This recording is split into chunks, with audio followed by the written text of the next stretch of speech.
Congressman, welcome to National Report. Thanks for coming on today. As Sean was pointing out, we've got a lot to talk about when it comes to immigration policies. Let's start with Title 42.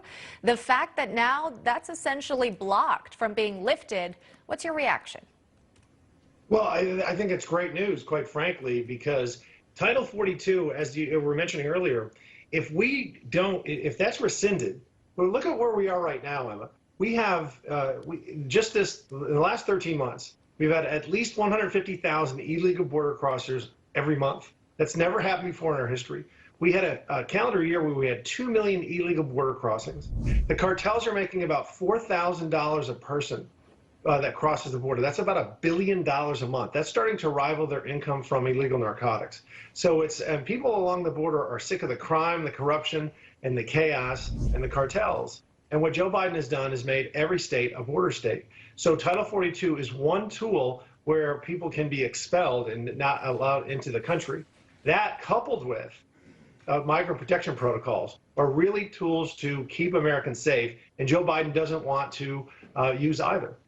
I know you've traveled to the border multiple times. Tell me what stands out the most to you from those visits. Honestly, the morale of the Customs and Border Patrol agents, they're incredibly well trained.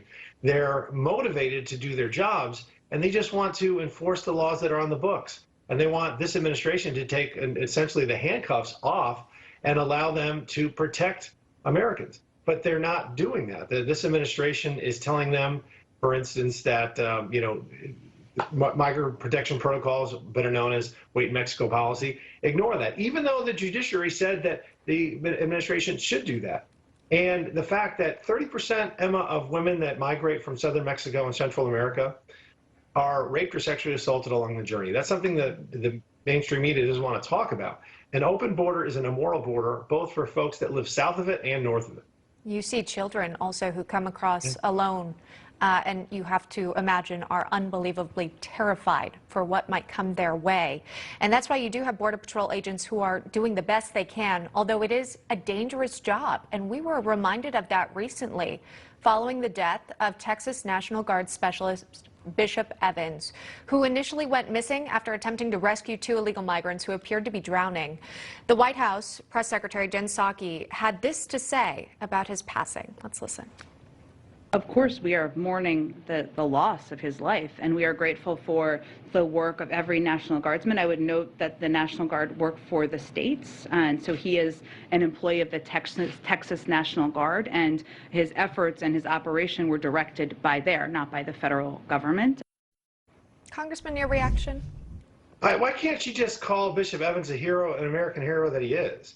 Why sit there and split hairs as to he was working for the Texas National Guard? You know what, Jen Psaki, or as I like to call her, Jen Snarky, if the Biden administration was doing their jobs, Bishop Evans wouldn't have been there in the first place. Those migrants wouldn't have been drowning in the first place, because 72% of the people right now, Emma, that are coming across the border aren't even from Mexico. So when you have an asylum claim and you're already in a third country, it doesn't sit well. I mean, you're really, let's call it for what it is. This is an economic migration. So what President Trump did, turning this flood into a trickle, is say, you can wait in Mexico while your asylum claim is adjudicated. That makes complete sense. Yeah. You've now got Democratic lawmakers. They had spoken out against Title 42. Would be interesting to get a follow-up now that that stay had been put in place. But what does that tell you as we inch towards the midterm elections? Do you think more Democratic lawmakers are taking note of this crisis and are trying to take steps to get it under control? Well, I hope so. But, you know, it's hard to say if this is just a political maneuver because, you know, the election is closing in on 6 months away. Or is it really something that they're committed to the policy? And for that, you have to look back not just months, but years. And unfortunately, the overwhelming number of Democrats in Washington have proven they're not committed to a secure border policy. And so what I think what we'll see, and they're just on really political convenience, as having them run from the Biden administration because of his record low poll numbers. But I think we're going to be looking not at a red wave come November, but a red tsunami. Before I let you go, I got to ask you about one of the top stories of the day that's got everyone talking. Of course, Elon Musk now taking over Twitter. What do you think about it? Free at last. You know what? When were liberals?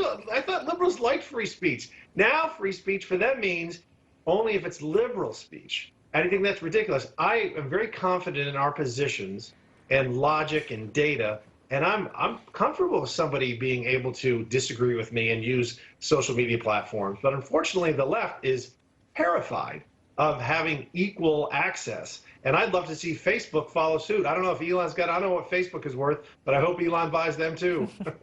Do you think the former president will be back on? Would you like to see him be able to tweet? Yeah, I mean, I enjoyed the tweets. I thought they had a lot of spice to them, and they were thought-provoking. I didn't agree with every one of them, of course, but I don't know. He's got Truth Social, and that seems to be on the rise. And we'll see. Hopefully, he uses Truth Social and Twitter, to be honest. Could reach an even larger audience there. And then finally for you, Congressman, the debate over Section 230 now seems like the White House might be interested in having some conversations. Do you think Congress would be playing a role in that now?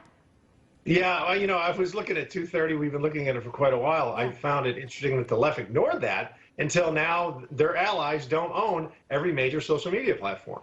Interesting.